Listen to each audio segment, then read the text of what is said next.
مسلمانوں، یہ حالات اس لیے آ رہے ہیں کہ ہم نے قرآن کو چھوڑ دیا ہے۔ یہ حالات اس لیے آ رہے ہیں کہ ہم نے پیغمبر کے دین کو چھوڑ دیا ہے۔ آج تہجہ کرو کہ ہم اپنی زندگیاں اسلام کے مطابق گزاریں۔ امتحان ضرور ہے۔ آج پیغمبر کے ورثاء ان مدارس کو چلا رہے ہیں، آپ حضرات کے تعاون سے چل رہے ہیں، آپ کی دعاؤں سے چل رہے ہیں۔ آج دنیا کفر کو یہ برداشت نہیں ہے کہ ان مدارس کے اخراجات کہاں سے آتے ہیں، اپنے بچے قرآن کیسے پڑھتے ہیں، ان کی ضروریات کا بندوبست کہاں سے ہوتا ہے۔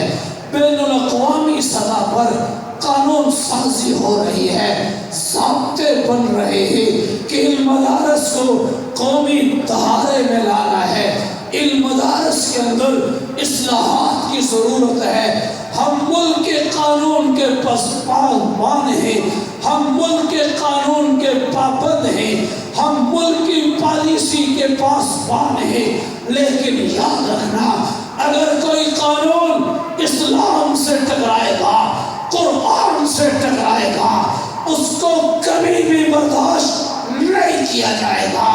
ہم ملک کے امن کو چاہتے ہیں، ہم ملک کے اندر سلامتی چاہتے ہیں، ہم ملک کے تحفظ کو چاہتے ہیں، ہم ملک کے اندر جغرافیائی حدود کا بھی امن چاہتے ہیں، تحفظ چاہتے ہیں، اور ملک کے اندر اسلامی سرحدات کا بھی تحفظ چاہتے ہیں۔ آج ادھر امریکہ نے قرآن چھاپا، بڑا اچھا نسخہ تیار کیا، اپنی طرف سے اضافہ کیا جا رہا ہے۔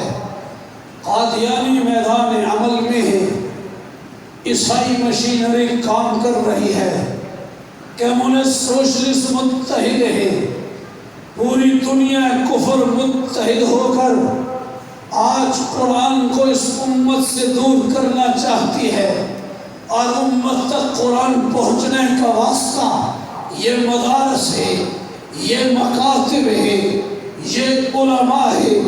آج علماء کو بدنام کر کے، مدارس کو بدنام کر کے، مکاتب کو بدنام کر کے علماء اور عوام کے درمیان میں دوریاں پیدا کی جا رہی ہے۔ مسلمانوں، ان سازشوں پر نگاہ رکھو، یہ مدارس آپ کے سامنے ہیں۔ الحمدللہ آج تک وطن عزیز میں کسی مدرسے میں دہشت گردی کی تعلیم نہیں دی گئی ہے۔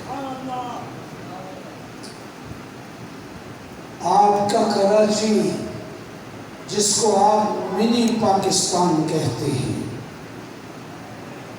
آپ سے 2-4-6 ہفتے پیچھے چلے جائیں، جامعہ کراچی یونیورسٹی میں امتحانات چل رہے ہیں، ایگزام ہو رہا ہے، استاذ نے کچھ سختی کا معاملہ کر لیا، اسٹوڈنٹ شاگرد کھڑے ہو گئے، استاذ کو پکڑ کر پٹائی لگائی، استاذ پر تشدد کیا گیا۔ اگلے دن جامعہ کراچی کے لیکچرار، پروفیسر، بڑی بڑی پوسٹوں پر بیٹھنے والے کراچی کے روڈوں پر، کراچی یونیورسٹی کی سڑکوں پر احتجاج کر رہے ہیں کہ فلاں پروفیسر کے ساتھ ظلم ہوا ہے، تشدد ہوا ہے، ہمیں تحفظ دیا جائے۔ میں پوچھنا چاہوں گا، کیا یونیورسٹی کے اندر کوئی پرائمری کا بچہ ہے جس نے اپنے پروفیسر پر ظلم کیا؟ کیا کوئی مڈل کا طالب علم ہے؟ کیا کوئی میٹرک کا نوجوان ہے؟ نہیں، وہ گریجویٹ لوگ ہیں، پڑھے لکھے لوگ ہیں۔ انہوں نے یونیورسٹی کے اندر پروفیسر پر تشدد کیا، اس کو تختہ مشق بنایا۔ چاہیے تو یہ تھا اعلان ہو جاتا ان یونیورسٹیوں میں تشدد ہے، جہاں استاذ کا احترام نہیں ہے، جہاں اسلامی ضابطے پر عمل نہیں ہے، ایسی یونیورسٹیوں پر پابندی لگنی چاہیے، لیکن کسی کی زبان نہیں بولی، کسی سیکولر کی زبان نہیں بولی، کسی دانشور کی زبان نہیں بولی، کسی دانش مند کی زبان نہیں بولی۔ آج اگر یہ زبانیں بولتی ہے تو ان دینی مدارس کے خلاف بولتی ہے۔ لیکن یاد رکھیے گا، وقال الذین کفروا لا تسمعوا لهذا القرآن، اس وقت بھی کفار نے کہا تھا، آج بھی یہ پالیسیاں چل رہی ہیں، یہ دشمن پالیسیاں بناتے رہیں گے۔ انشاءاللہ علم مدارس کا وجود، علم کا جال اس سے زیادہ پھیلتا چلا جائے گا۔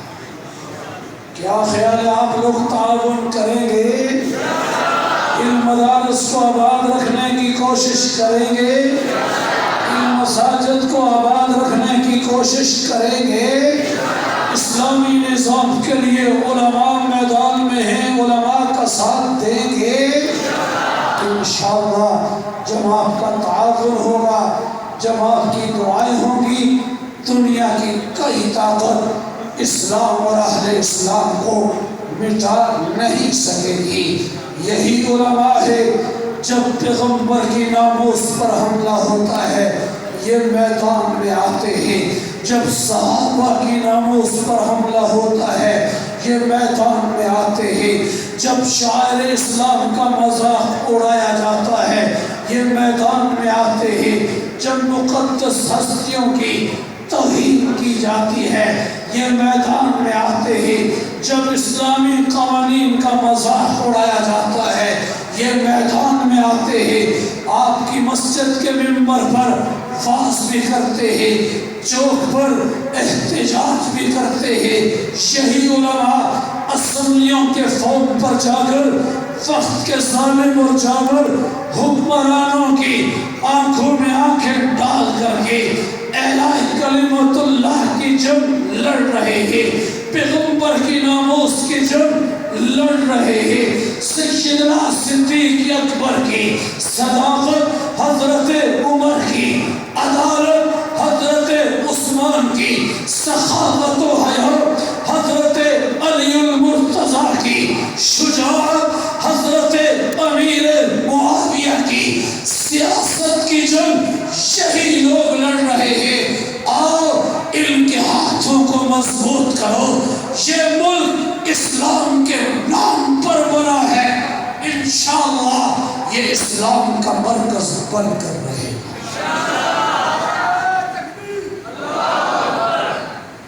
کیا خیال ہے اگر علماء کہیں کہ جناب ہم نے الیکشن لڑنا ہے، آپ ساتھ دیں گے؟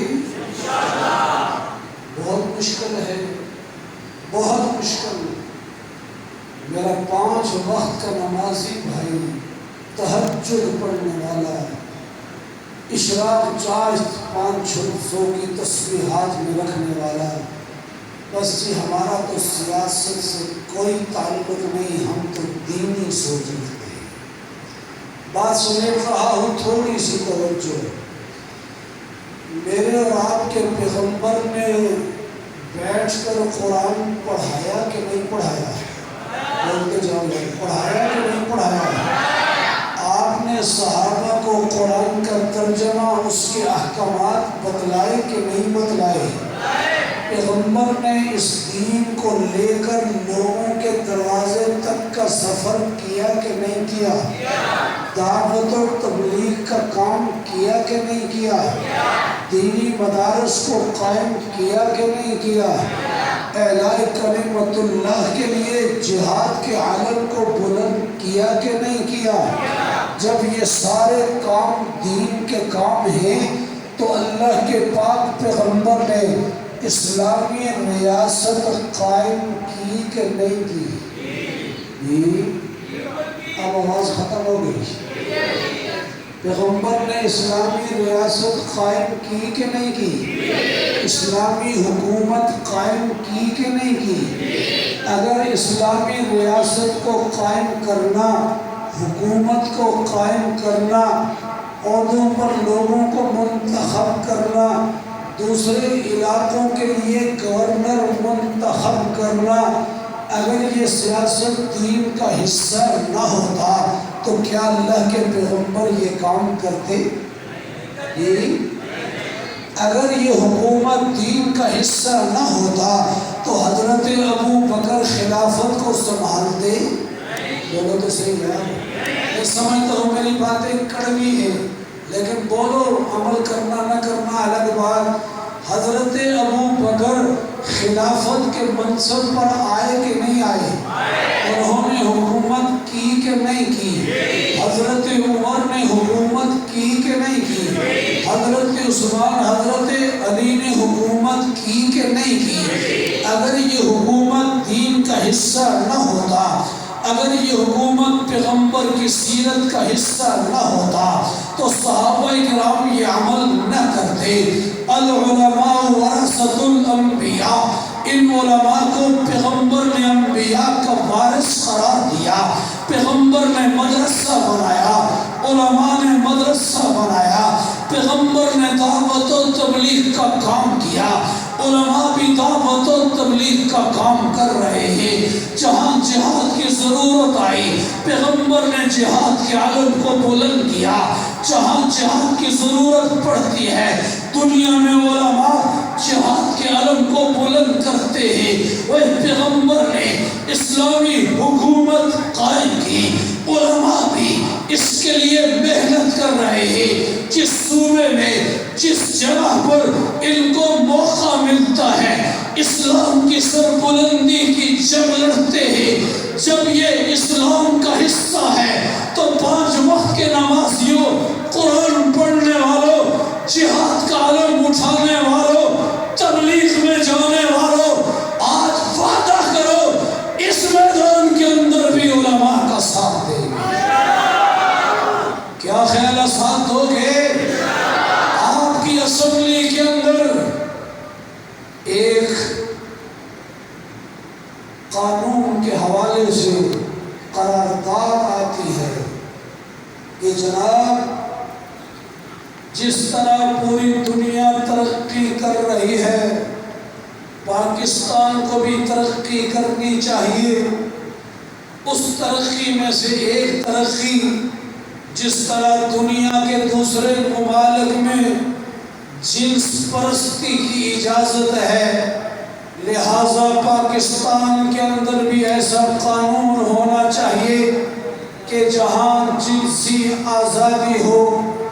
یہ قرارداد کسی باہر کے غیر مسلم نے آ کر نہیں، قائمہ کمیٹی میں پاکستان کی جماعتوں کے لوگ بیٹھے ہوئے تھے، انہوں نے اس قرارداد کو پیش کیا۔ دوسرے آدمی کی باری آئی، اس نے بھی اہمیت پر بات کر کے کہا ہونا چاہیے، ہمیں دنیا کے ساتھ چلنا چاہیے۔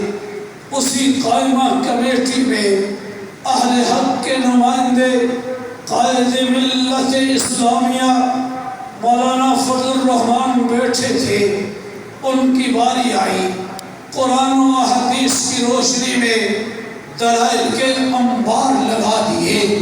وہ قومی سیاستدان، وہ پارٹیوں کے رہنما کہنے لگے، مولانا ہمارے سامنے یہ تفصیلات نہیں تھی، ہم نے تو اس لیے حمایت کی تھی، اگر واقعتاً معاملہ ایسا ہے تو ہم آپ کی تائید کرتے ہیں۔ جنسی آزادی کی قرارداد آتی ہے تو راستے میں رکاوٹ علماء بنتے ہیں۔ پیغمبر کے ناموس کے حوالے سے قانون کو تبدیل کرنے کی قرارداد آتی ہے تو وقت کے جنرل مشرف کی آنکھ میں آنکھ ڈال کر کے مولانا فضل الرحمان اسمبلی میں اعلان کرتے ہیں، مشرف صاحب پیغمبر کے ناموس کے حوالے سے آئین کے اندر سے اس قانون کو تب تبدیل کر سکو گے جب ہماری لاشیں اسمبلی کے فارم پر گرے گی اور لاشوں کے اوپر سے گزر کر جاؤ گے، پھر تو قانون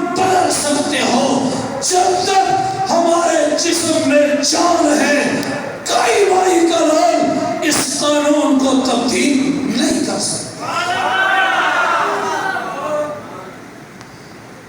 کیا خیال ہے یہ جنگ آپ کے علماء نے لڑی ہے کہ نہیں لڑی؟ جی، تو پھر ان علماء کا تعاون کرنا چاہیے۔ یہ علماء آسمان سے نہیں، ان مدارس سے پیدا ہوئے، ان مدارس میں آ کر بنے، تو ان مدارس کو ہمیں مضبوط کرنا چاہیے کہ نہیں کرنا چاہیے؟ یہ قرآن ہے، یہ پیغمبر کی احادیث ہے، یہ اسلام کی تعلیمات ہے۔ آؤ اس دین سے جڑ جاؤ، اس قرآن سے جڑ جاؤ، پیغمبر کی سنت سے جڑ جاؤ، انشاءاللہ کامیابی آپ کے قدم چومے گی۔ غرق ہونے کے لیے موجوں سے ٹکراتے ہیں ہم، غرق ہونے کے لیے موجوں سے ٹکراتے ہیں ہم، کھیلتے ہیں موت سے اور زندگی پاتے ہیں ہم۔ رات کی تاریکیاں منزل پہ چھا سکتی نہیں، نور برساتے ہیں تارے، جس طرف جاتے ہیں ہم۔ نغمہ توحید کچھ اس انداز سے گاتے ہیں ہم، خرمن باطل پہ گویا آگ برساتے ہیں ہم۔